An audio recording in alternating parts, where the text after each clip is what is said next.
We have a Smith machine upstairs, which is like a Nautilus type machine. And as long as my right arm was involved, I could lift weights. If my left arm was involved, it wouldn't go up. Something's not right here. So I called the doctor and they suggested I go to a neurologist. I went to the neurologist and they started doing all sorts of tests. And they said that there was some blockage in my left side.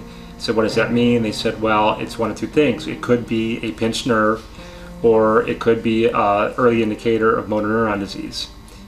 They did some more tests, they saw more damage, and they said, this doesn't look like a nerve pinch. You should have been better by now. In June, they sent me to another doctor for a second opinion, and there's a rare disease called multifocal motor neuropathy.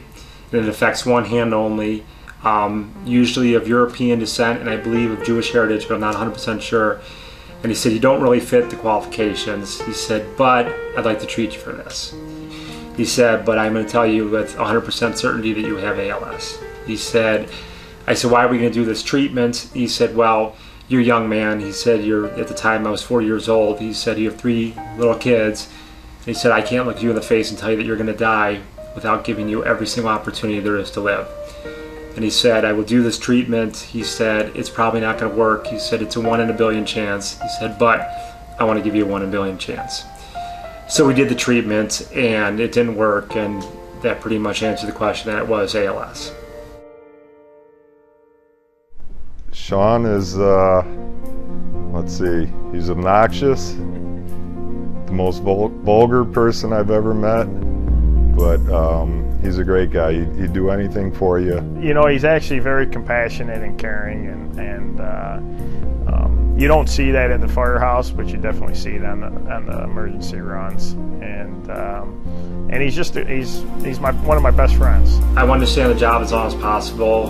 Some of my close friends said, you know, you don't have to go, stay longer, you're still okay. And I felt that I never put any of my guys and my co-workers in jeopardy.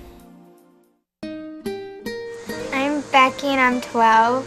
I'm Jessie and I'm 9. And this is my twin sister Katie and she's 9 too. My daughter has a rare neuromuscular disease, mitochondrial disease. When they started talking to me, I immediately called her doctor and said, is this possible? You know, I thought about the kids, I thought about them growing up without a father, thought about who's going to take care of my Katie. The bad thing about motor neuron disease is a lot of it, there's nothing you can do. It just happens and it progresses and you just live through it. But at the time, you just think about the children. Think about how they're going to react and how they're going to go on without a dad who's going to take care of them. My dad has a muscle problem. He used to be like this big, strong guy who could fix everything, and now he's like having trouble opening, like unscrewing a screwdriver or like tying his shoes, like little everyday stuff he's having trouble doing. It's hard for him to dress himself or feed himself or get into a car, so it's hard. It's hard to watch somebody you're close to just not being able to do what they want to do, and especially when he has young kids at home, and I'm sure they don't understand what's going on either. I'm a fireman. I don't want someone taking care of me. I don't want someone feeding me, dressing me. That's my future. We're supposed to take care of people, not the other way around. Some guys look at this job as a job. I never have. The 2 hardest days I had was telling my kids there was something wrong with my muscles and I was leaving work. And coming into the fire station, telling the guys. I had my 2 best friends on either side of me because I wrote a letter out and I didn't think I could get through it. It was definitely tough on the guys, and tough on Shaun. I mean, he was leaving something that he lived for. I mean, this is what he did. He was a lieutenant in the fire department. It's hard to walk out after 25 years. It's harder when it gets taken away from you. These guys are my family.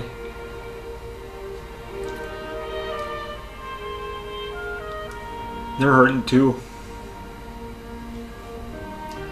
They want to know what they can do. They want to fight it because that's what we do. There's nothing to do.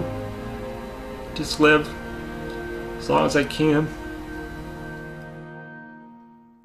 About a year ago, Doug Vermont, the MDA representative that's a firefighter in Newark, contacted me and asked if I would come speak at an MDA, a firefighter MDA convention. Talk about why we fill the boot, what we do.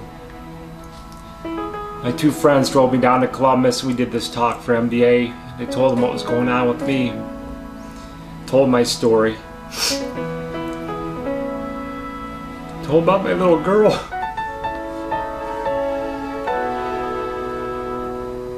Told them what it was like when they told me she might not make it.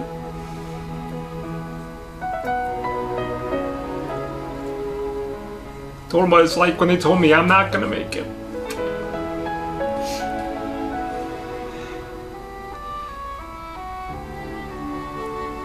After 18 years of being out on that road carrying a boot around, I never got it. I got it then. Got it when I was standing up there talking. I got it when the guys connected with me and said, "We'll help you. We'll do what we can."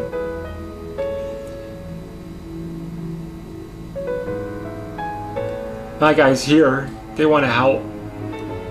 This is what they can do. It's not just about me.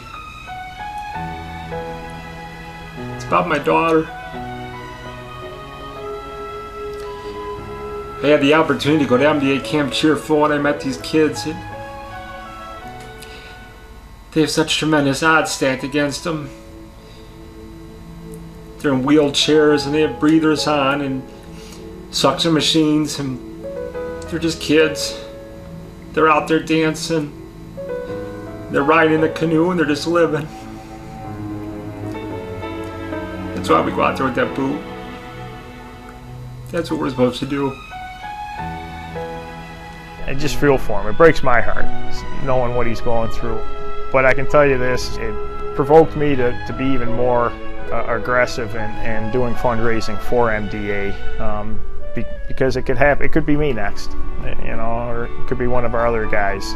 You know, it's a small thing we do, you know, filling the boot for a weekend, and you know, everybody asks, how can we help you? This is how he asked us to help. May not be able to step off that rig anymore, but I can still help those kids. I'm gonna do this as long as I can. After I go, my guy's gonna do it for me.